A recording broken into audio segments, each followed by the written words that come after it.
The day I sold my algorithm for $2.3 billion was the same day Vertex Technologies fired me for underperformance.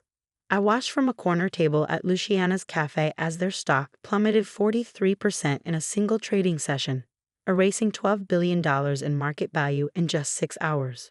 My name is Meera Patel, and until 9:30 that morning, I had been the most undervalued asset at America's fifth largest tech company. "Miss Patel, your coffee." The waitress set down my cappuccino, artfully decorated with a leaf pattern in the foam. I thanked her and took a sip, savoring both the rich espresso and the moment. Through the cafe window, I could see Vertex's gleaming headquarters tower, 68 floors of glass and steel where I'd spent the last 7 years of my life. My phone buzzed with a Bloomberg alert. Rivian Dynamics acquires revolutionary AI framework from independent developer. Vertex Technologies shares in freefall. I smiled.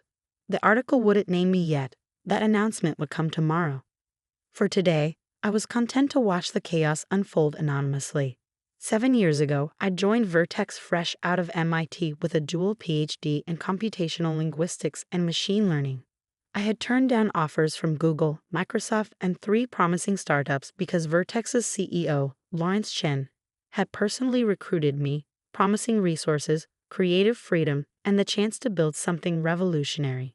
"We're going to change the world, Dr. Patel," he'd said, leaning across his immaculate desk, "and I want your mind to help us do it." For the first 3 years, Vertex kept its promises. I built an exceptional team, developed breakthrough natural language processing models, and delivered innovations that drove Vertex's AI assistant, Nexus, to market dominance. Then everything changed when Lawrence stepped down and the board appointed Edward Griffin as the new CEO. Griffin had come from a management consulting background, not tech. He believed in quantifiable deliverables and optimization metrics. Within months, he had transformed Vertex from a company that valued innovation into one obsessed with quarterly numbers. My first meeting with Griffin had been a harbinger of what was to come. "Impressive background, Dr. Patel," he said, not looking up from my personnel file. "But your department's expenditures are concerning. 27 researchers for speculative projects with no immediate commercial application." "These aren't speculative projects," I explained. "We're developing the next generation of machine learning frameworks that will revolutionize how AI systems understand context and nuance. The commercial applications are enormous, but the fundamental research needs—" Yes, he interrupted, finally looking up. "Everyone believes their project is revolutionary, but shareholders expect results now, not theoretical benefits someday."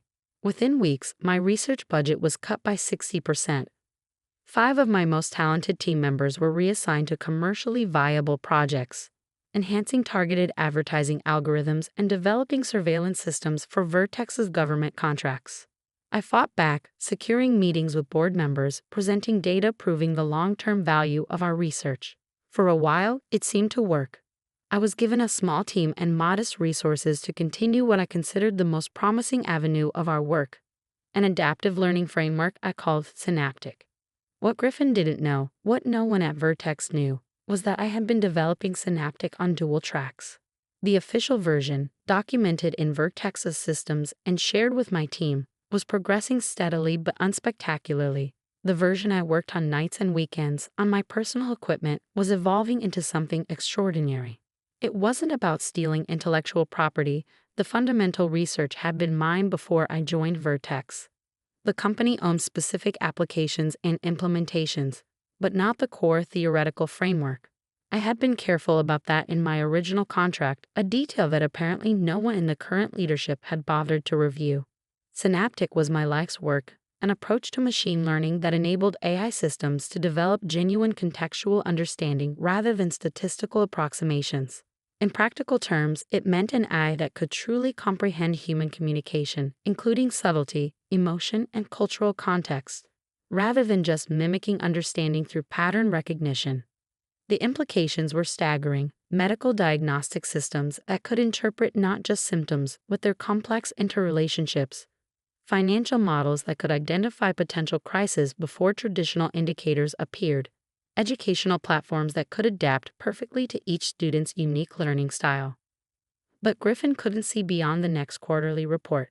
To him, My work was a cost center, not an investment in the future. The situation deteriorated over the next 2 years. My team was gradually reduced to just 3 researchers. Our office space was relegated to a windowless area near the building's core.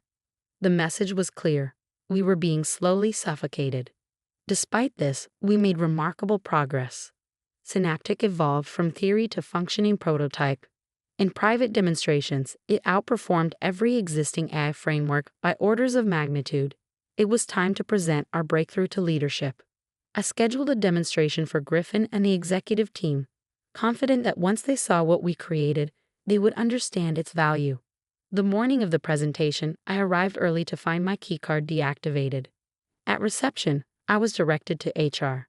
"I'm afraid we're eliminating your position," Dr. Patel said. Vanessa Myers, the HR director who had recruited me 7 years earlier. She couldn't meet my eyes. "Mr. Griffin has determined that your research division hasn't met performance benchmarks." On her desk sat a termination package, 6 months severance in exchange for signing a comprehensive non-compete agreement and surrendering all claims to intellectual property developed during my employment. "May I at least present our findings to Griffin before this is finalized?" I asked. "We've achieved a breakthrough that will transform Vertex's market position." "Mr. Griffin has a very full schedule today," she replied, sliding the paperwork toward me. "He asked me to express gratitude for your contributions and to wish you well in future endeavors." I left the severance package unsigned on her desk, collected my personal belongings under security's watchful eye, and walked out of Vertex Tower for what I thought would be the last time. That night, I contacted Rivian Dynamics, Vertex's most formidable competitor. Its founder, Sophia Rivian, had been trying to recruit me for years. "I want to be absolutely clear," I told her during our midnight meeting at her penthouse office. "I'm not bringing any proprietary Vertex technology. What I'm offering is my own work, developed under the carve-outs in my original employment agreement." Sophia's legal team spent 2 weeks verifying my claims, reviewing my original contract with Vertex, and confirming that Synaptic's core architecture predated my employment there. When they finally gave the green light, Sophia didn't hesitate. $2 billion, plus performance bonuses and a 5-year research contract, she offered. "Complete creative control of a new division built around your framework. And we announce as soon as the paperwork is signed." We closed the deal at 8:30 a.m. on a Tuesday. At 9:30 a.m., as I sipped my coffee at Luciana's, Rivian's press release hit the wires. By noon, Vertex had lost more than a quarter of its market value. By closing bell, analysts were questioning whether the company could survive losing such a critical competitive advantage. My phone rang. Griffin's name appeared on the screen. "You had no right," he snapped when I answered, his voice tight with barely controlled rage. "That technology belongs to Vertex." "That's not what my contract says," I replied calmly. Section 12, Paragraph 3. Frameworks, algorithms, and theoretical models developed by Dr. Patel prior to employment remain her intellectual property. Synaptic was mine before I joined Vertex. I offered it to you first, remember? The presentation you were too busy to attend. We'll sue. We'll tie this up in court for years. Your lawyers have already reviewed the documentation. That's why you're calling me instead of having them file an injunction.